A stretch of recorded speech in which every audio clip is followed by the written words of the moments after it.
a gente sempre fala, né, quer dizer, discute essa teoria do mal menor, né?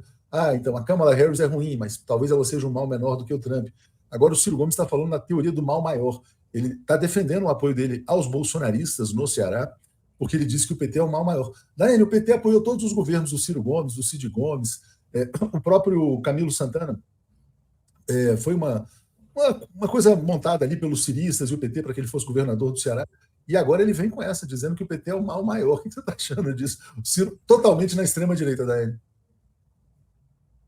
É difícil comentar essa questão do Ciro, né? Porque tem uma lógica aí desse tipo de comportamento que a gente não consegue não comentar, não falar, sem fazer uma análise do que tem de rancor, de ódio e de uma expectativa falsa de que para atrair certos setores ou se alçar ao caminho do centro, né, sei lá, uma terceira via, se tornar de alguma forma uma alternativa diante dessa situação que se configura de polarização. É bom que eu ataque um outro lado e diga que dentro de um cenário é melhor vir para cá para que alguém desse campo tenha simpatia comigo. Enfim, eu não consigo olhar isso sem ver essa visão infantil da política, esse jogo que não consegue ver além do próprio umbigo, né, de olhar e pensar, o Brasil é maior e ainda que meu interesse pessoal caia ou descambe para uma linha, eu não posso fazer isso porque o Brasil é a minha prioridade. O Ciro tem uma trajetória no Brasil que foi muito importante, mas nos últimos anos, a partir da própria ida a Paris, né, a gente está falando de Paris muito conta das Olimpíadas, mas a partir da ida a Paris se revelou, né, naquele momento em que o Brasil estava numa situação muito difícil, em que a ameaça fascista presente, clara, evidente, estava ali configurada, e a escolha que ele fez foi a escolha do interesse dele, e não do interesse, e que um político, na política você faz escolhas individuais dos seus interesses, mas é fundamentalmente as escolhas políticas coletivas, né, daquilo que há de interesse de objetivo maior. E quando se faz a escolha individual, e a gente percebe que essa escolha individual tem um impacto, né, coletivo tão grande como foi aquela posição em 2018, dali para frente tudo se definiu meio nessa direção. Parece que o Ciro acha, né, que ele vai permanecer no debate político se ele ficar atacando o Lula. Essa é a forma que ele consegue, de alguma maneira, permanecer no cenário político. Ele vai aparecer em algum lugar, alguém vai falar sobre ele, como a gente está fazendo aqui. Então, isso não dura muito, né? Uma hora isso vai se esvaziar por si, né? Esse é o papel que ele cumpre mesmo, na verdade. Tipo assim, olha, precisamos de alguém para falar mal do Lula, chama o Ciro Gomes, é mais ou menos para isso. Agora, Léo, tem uma oportunidade aí. Diga. Porque não é crítica, né, Aquiles? Ele não faz crítica política, ele faz ataque. É muito diferente de fazer crítica política e tal, é muito ataque. Isso. Eu só ia ler aqui o Cláudio Aquiles, dizendo que ele só voltou às suas origens no antigo PDS. Diga lá, Aquiles. Eu ia dizer que tem uma oportunidade de ouro aí que nasceu para o Ciro Gomes, que começa inclusive hoje e vai até o dia 11 de agosto, que são os Jogos Olímpicos de Paris. Vai para Paris ver os jogos, Ciro, vai torcer pelo Brasil, cara. Para com esse ressentimento. Já foi, já deu. Ou declare-se como uma pessoa que se alinha nas suas vísceras com o que defende a extrema-direita, declare que você se identifica com todo esse pensamento e que você sempre se identificou, e o tempo em que você emulou, em que você atuou como um ator do campo progressista, foi apenas por oportunismo político. Declare isso, seja honesto para a população, diga a qual grupo político teu coração pertence. Acho que fica mais honesto. Ou, o que eu acho mais elegante, pegue sua passagemzinha, sua malinha, sua viola, bota no saco, vá para Paris, vá assistir os jogos, vá torcer pelo Brasil, sabe? Melhor coisa que você faz pelo país. O Ciro é aquele coronel que resgata no fundo da alma aquela essência autoritária que não sabe perder. E como ele é muito arrogante, ele quer sempre trabalhar ter um inimigo para bater.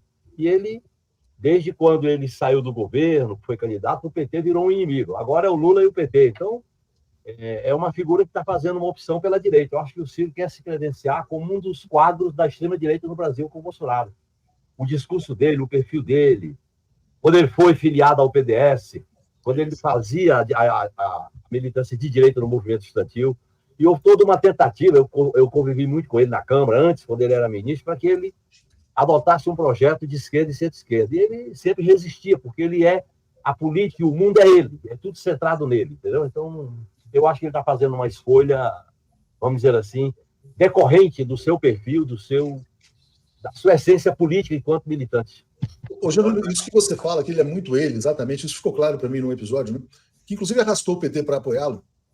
Quando. Lembra que na eleição de 2014, ele estava, se eu não me engano, no PSB, no partido do Eduardo Campos. Então, e o Eduardo Campos queria ser candidato a presidente. Aí ele fez de tudo para implodir a candidatura do Eduardo Campos, menos por apoio ao PT e a Dilma, mas mais pensando nos seus próprios interesses. E isso acabou arrastando o PT para apoiar ele, ao Cid Gomes, etc. E tal. Olhando retrospectivamente, você acha que o PT errou ao apoiar os governos do Ciro e do Cid no Ceará? O PT não errou, porque o PT construiu um caminho que era unir o PT com a centro-esquerda, e os Gomes representavam a centro-esquerda. É tanto que o Cid e o irmão dele, que foi prefeito de Sobral, representa a centro-esquerda progressista no Ceará. Os Gomes, a parte da família, o irmão e o Cid, eles representam esse resgate, porque os Gomes tinham o lado progressista e o lado autoritário do coronelismo, a cultura do coronel. No Ceará, a cultura do coronel é algo muito forte. Por exemplo, o Ciro, ele tinha dificuldade de conviver com o PT, porque o PT é uma proposta que vem de baixo para cima, com todos os problemas, com todas as dificuldades. E eu acho que o PT agiu correto. É tanto que chegou uma hora de superar a hegemonia dos Gomes, e isso aconteceu com o Camilo, com o Eumano, e agora a discussão com a prefeitura, com a candidatura a prefeito de Fortaleza. Eu acho que foi um caminho relativamente construído e corretamente trilhado pelo PT. Se o PT não tivesse feito esse caminho, não teria chegado agora à condição de governar o Estado e governar com condições a eleição em Fortaleza com o candidato do PT.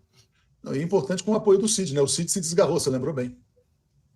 O Cid, a Isolda, o ex-prefeito de Sobral, o irmão do Ciro, a irmã do Ciro, quer dizer, a família continuou com o caminho progressista dos Gomes, em Sobral e depois em Fortaleza.